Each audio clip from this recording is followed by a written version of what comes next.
자, 오늘 우리 함께 하겠습니다. 함께 하면서 우리의 말씀을 보면서 여러분, 사명은 한번 같이 읽어볼까요? 사명은 사랑의 다른 이름이다. 여기 사명자들이 앉아 있는데 여러분, 이 사명은요, 사랑의 다른 이름입니다. 우린 무엇을 가졌다, 우린 사명자다 하는데, 여러분 오늘 말씀을 보면서 은혜 나눌 텐데요, 사명은 사랑의 다른 단어, is other language입니다. 다 같이 로마서 1장 1절부터 우리 7절 말씀 보겠습니다. 시작. 예수 그리스도의 종 바울은 사도로 부르심을 받아 하나님의 복음을 위하여 택정함을 잊었으니 이 복음은 하나님이 선교자들을 통하여 그의 아들에 관하여 성경에 미리 약속한 것이라. 예수 그리스도 그의 아들에 관하여 말하면 육신으로는 다윗의 혈통에서 나셨고 성결의 영으로는 죽은 자들 가운데서 부활하사 능력으로 하나님의 아들로 선포되셨으니 곧 우리 주 예수 그리스도시니라. 그로 말미암아 우리가 은혜와 사도의 직분을 받아 그의 이름을 위하여 모든 이방인 중에서 믿어 순종하게 하나니 너희도 그들 중에서 예수 그리스도의 것으로 부르심을 받은 자니라. 로마에서 하나님의 사랑하심을 받고 성도로 부르심을 받은 모든 자에게 하나님 우리 아버지와 주 예수 그리스도로부터 은혜와 평강이 있기를 원하노라. 아멘. 역시 한국 바람이 저보다 좋습니다. 웃는 거 보니까 인정하시네요. 사랑하는 여러분, 오늘 이 말씀을 가지고 사명은 사랑의 다른 이름이다 라는 제목으로 은혜 나누겠습니다. 우리 어떻습니까? 우리는 살아가면서 수많은 약속을 합니다. 친구와의 약속, 가족과의 약속, 그리고 때로는 하나님과의 약속까지. 하지만 인간의 약속은 참 연약합니다. 왜? 쉽게 흔들립니다. 사랑은 어떻게? 사람은 때로 기억을 잊고 힘을 잃고 생명이 닿으면 더 이상 약속을 지킬 수 없습니다. 하지만 하나님은 다르십니다. 하나님의 약속은 변하지 않습니다. 할렐루야. 여러분, 세월이 지나고 시대가 바뀌어도 하나님의 약속은 여전히 살아 움직입니다. 아멘이십니까? 왜? 하나님의 약속은 흔들리지 않습니다. 여러분, 우리는 이 불확실한 세상 속에 살아갑니다. 경기가 요동치고 세상에 무엇이 가치가 빠르게 바뀌면 사람의 말은 하루아침에 변합니다. 이것이 바로 여러분이 살아가는 정치라는 단어입니다. 그러나 바로 이때 우리는 하나님의 약속을 바라봐야 합니다. 아멘이십니까? 여러분, 다 아시는 우리 교회에서 여러분 수요 예배를 인도하시는 점점 목사님, 이름은 안 밝히겠습니다. 점점 목사님께서, 사모님께서 간 수치가 높아서 병원에 입원하셨다는 소식을 들었습니다. 그리고 오늘 아침 점점 목사님을 통해서 의사들은 수술을 하며 치료하면 2년, 안 하시고 그대로 진행되는 시간은 4개월밖에 없다는 말을 들었습니다. 수요예배에 나와서 젊은 목사, 아직 젊은 사모님인데 점점 그 목사 사모님께서 이제 많으면 2년, 그것도 수술을 받고 치료받으면, 아니면 4개월이라는 시간. 그러나 우리는 사람의 진단보다 큰 하나님의 약속을 믿습니다. 할렐루야. 여러분, 20년 전 이런 고백을 또 하셨습니다. 내가 유방암의 고통 속에서도 하나님의 은혜로 완전히 회복을 경험했습니다. 목사님, 그때 주님이 주셨던 그 은혜의 손길은 지금도 살아있습니다 라고 고백하시는 그 사모님, 저는 이번에도 하나님께서 동일한 은혜로 자신을 치유하고 새 숨을 주시리라 라고 고백하셨습니다. 여러분, 전화로 저에게 말씀하시는 그 사모님, 오늘 저는 교회에서 기도할 때 제 마음에 주님의 음성을 듣게 되었습니다. 내가 불어주시면 내가 응답하리라. 또한 여러분, 십자가에서 흘리신 보혈로 우리의 영혼뿐만 아니라 육신까지 취해주시는 주님의 약속이 다시금 제 마음에 새겨졌습니다. 그래서 저는 이렇게 얘기했습니다. 겨자씨만한 그 믿음을 붙잡고 오늘부터 우리가 그 사모님을 위해서, 그리고 우리가 기도해야 되겠다. 그래서 저는 오늘 다시 교회에서 잠은 안 자지만 기도방으로 저의 잠자리를 옮겨서 기도하게 됐습니다. 여러분, 저는요, 이 기도를 통해서 사모님이 치유받고 저의 믿음도 함께 자라나는 은혜와 시간이 되기를 소망합니다. 함께 동참해서 하시는 여러분이 되기를 소망합니다. 왜냐하면 성경은 이렇게 얘기합니다. 그가 채찍에 맞음으로 너희가 남을 받았도다. 할렐루야. 그러면 주님께서 과거에 수많은 병든 자들을 일으켰듯이 오늘도 살아계신 우리 교회가, 사모님의 회복이, 우리 교회가 다시 일어나는 그런 축복이 있기를 소망합니다. 그러나 그것은 여러분의 기도를 통해서 역사함을 믿으시기를 소망합니다. 예수님께서 혈우증을 증인에게 어떻습니까? 내 믿음이 너를 구했다라고 여러분 마가복음 5장 34절에 말씀하신 것처럼 그 동일한 은혜가 사모님께 그리고 이 교회에 함께하기를 축원합니다. 이 일은 결코 절망의 시간이 아닙니다. 저는요, 하나님이 약속을 이루는 시간이라 믿습니다. 우리가 할 일은 단 하나, 뭘까요? 모든 것을 주님께 맡기고 믿음으로 기도하는 여러분이 되기를 축복합니다. 저는요, 이 땡땡 목사님의 사모님께서 치유가 반드시 일어날 거라 믿습니다. 이번 일로 그의 치유만을 경험하는 것이 아니라 우리 교회가, 아니 믿음으로 성장하는 은혜가 우리 교회에 함께하기를 소망합니다. 그 일을 이루어질 하나님께 미리 감사드리겠습니다. 할렐루야. 아브라함에게 별처럼 많은 후손을 약속하신 하나님, 요셉의 감옥에서 일으켜 세우신 하나님, 십자가에서 죽으셨지만 다시 살아난 영혼의 생명을 약속하신 하나님, 그 하나님은 지금도 우리의 삶 속에서 하나님의 약속을 이루고 계신다. 아멘이십니까? 그렇습니다. 아직도 오늘도 우리가 살아가는 이 땅에서 하나님은 그 우리의 삶 속에서 그 역사를 이루시라 믿습니다. 왜냐하면 오늘 본문을 보니까 로마서 1장은 바로 그 약속의 실천입니다. 하나님께서 영원 전부터 준비하신 복음의 약속, 즉 모든 인류에게 필요한 그 구원의 약속이 이루어지는 장면입니다. 그 약속은 단순히 과거의 이야기가 아닙니다. 지금 이 시간 내 삶 속에도 이루어지고 있음을 믿기를 소망합니다. 하나님의 이 약속을 통해서 세 가지 선물을 주셨는데요, 하나는 특혜입니다. 두 번째는 특수, 그리고 특권입니다. 자, 이 세 단어에는 우리의 인생의 정체성을 새롭게 하는데, 첫 번째 하나님의 특혜입니다. 뭡니까? 나를 선택하신 은혜. 아멘이십니까? 바울은 예수 그리스도의 종 바울로 자신을 소개합니다. 그의 과거는 누구보다 열심히 살았던 사람이었습니다. 율법을 미쳐 살았고 정통 유대인으로부터 자부심이 강했습니다. 그러나 그 열심은 방향이 잘못된 열심이었습니다. 다메섹을 향하던 길, 예수를 믿는 사람들을 잡으러 가던 길에 그의 인생은 송두리째 뒤집혔습니다.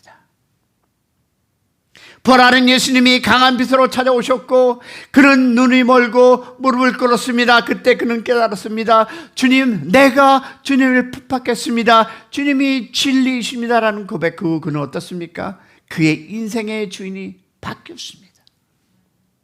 그의 이름도 큰 자 사울에서 작은 자 바울로 바뀌었습니다.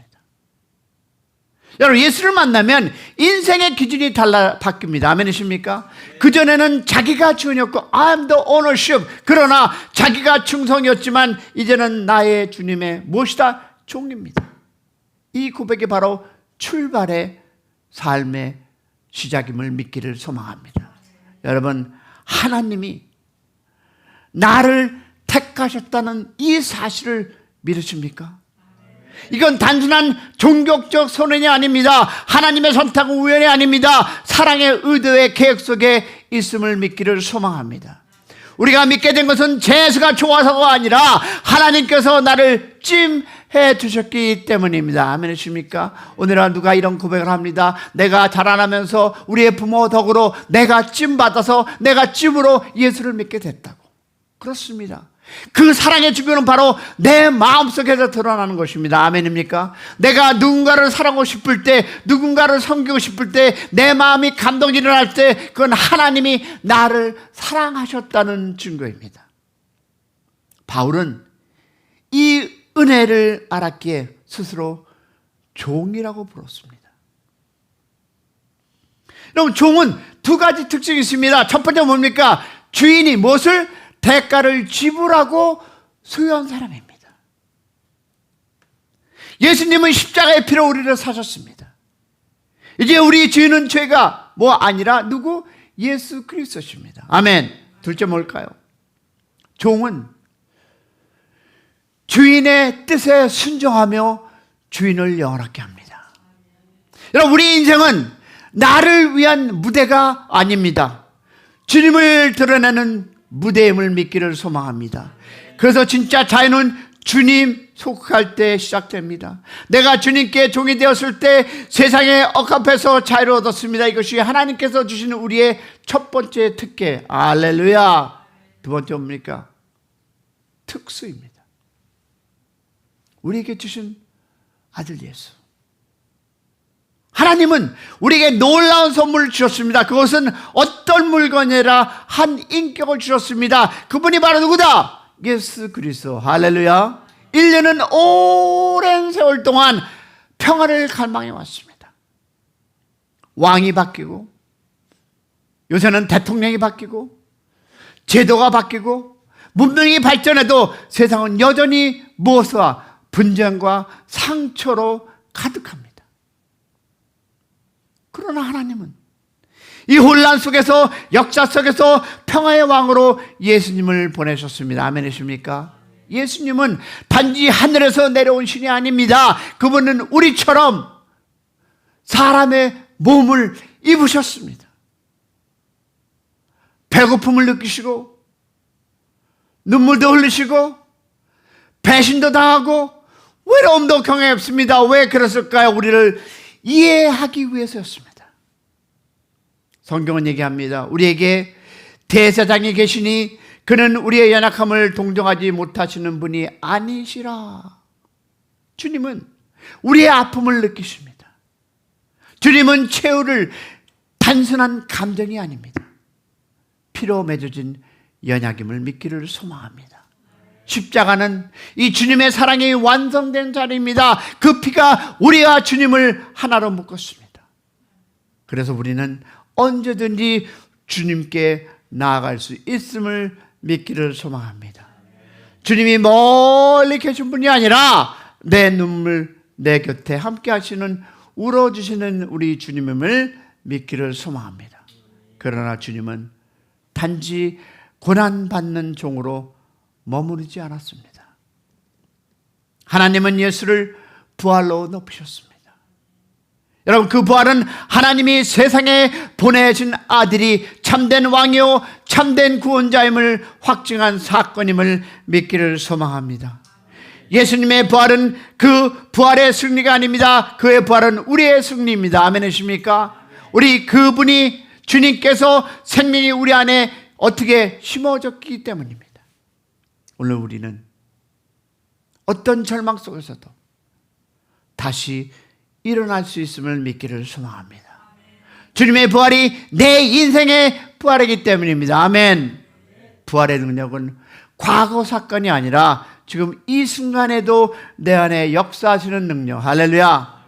주님의 영이 내 안에 숨쉬고 내가 낙심할 때 다시 일으켜 주시는 능력, 그 부활의 능력이 우리도 함께 있음을 믿기를 소망합니다.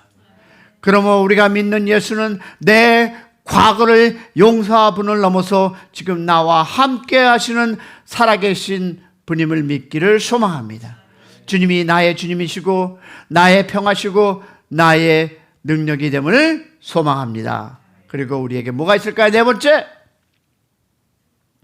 특권이 있습니다. 무슨 특권일까요? 복음을 전하는 사명입니다. 바울은 말합니다. 우리는 은혜와 사도의 직분을 받아 모든 이방인 중에 무엇이다? 믿어 순종하게 하려 한다. 바울은 로마의 성도들에게 자신의 가진 사명을 나눕니다. 그는 복음을 전하는 하나님의 부르심을 받았습니다. 아멘이십니까? 하지만 여러분, 그것은 바울의 일이 아닙니다. 모든 여러분 그리스도인들에게 주어진 공동 사명임을 믿기를 소망합니다. 여러분, 이 사명은 의미가 아니라 특권입니다. 하나님께서 우리 같은 사람을 주님의 일에 동역자로 부르셨습니다. 여러분, 한 선교사님이 이야기가 이렇습니다. 19세 말 젊은 미국 선교사 부부가 복음을 전하러 조선 땅에 왔습니다. 말도 통하지 않고 문화도 몰랐지만 그들은 복음 하나를 이 낯선 땅의 한국에 남아 전했습니다. 그런데 남편이 병이 들어 세상을 떠나고 어린 자녀를 묻으며 아내는 이렇게 얘기했습니다.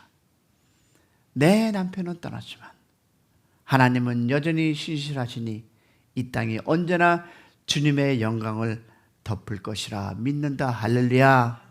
그 눈물의 고백 외에 여러분, 한국교회가 세워졌다는 걸 아십니까? 우리는요, 그 은혜에 빚을 지고 있습니다. 그러니 이제 우리가 전할 차례가 아니겠습니까? 복음을 전한다는 일은 거창하지 않습니다. 때로는 한마디의 위로, 한 끼의 식사, 한 번의 용서 속에서 복음이 전해짐을 믿기를 소망합니다. 여러분, 저는요, 예수님이 당신을 사랑합니다 라는 것이 저가 이 시간에 이 자리에 있게 됐다는 거 아십니까?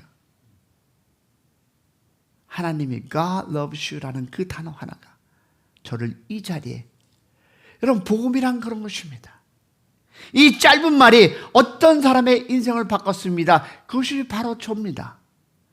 여러분, 전도는 억지로 하는 일이 아닙니다. 성령이 흐르는 그 자리에서 자연스럽게 흘러나는 것. 할렐루야. 내가 사랑을 행할 때 그 안에 복음이 있음을 믿기를 소망합니다. 이것이 바로 하나님의 특권. 아멘이십니까? 그러면 사명은 부담이 아니라 축복입니다. 사랑하는 여러분, 하나님은 우리를 선택하셨습니다. 맞습니까? 하나님은 아들을 우리에게 주셨습니까? 맞습니까? 그리고 뭘 맡겼습니까? 복음을 맡겼습니다. 이 세 가지는 결코 가볍지 않습니다. 그러나 무겁기보다 감사한 부담, 벅차지만 기쁜 책임입니다. 아멘이십니까? 여러분, 이것이 신앙의 삶입니다. 사명은 목회자의 목이 아닙니다. 가정에서도, 직장에서도, 이웃에게도 우리는 복음의 편지를 가지고 살아가야 합니다. 아멘. 왜? 하나님은 우리의 평범한 그 평범한 인생을 누구의? 하나님의 사역의 현장을 사용하고 있음을 믿기를 바랍니다.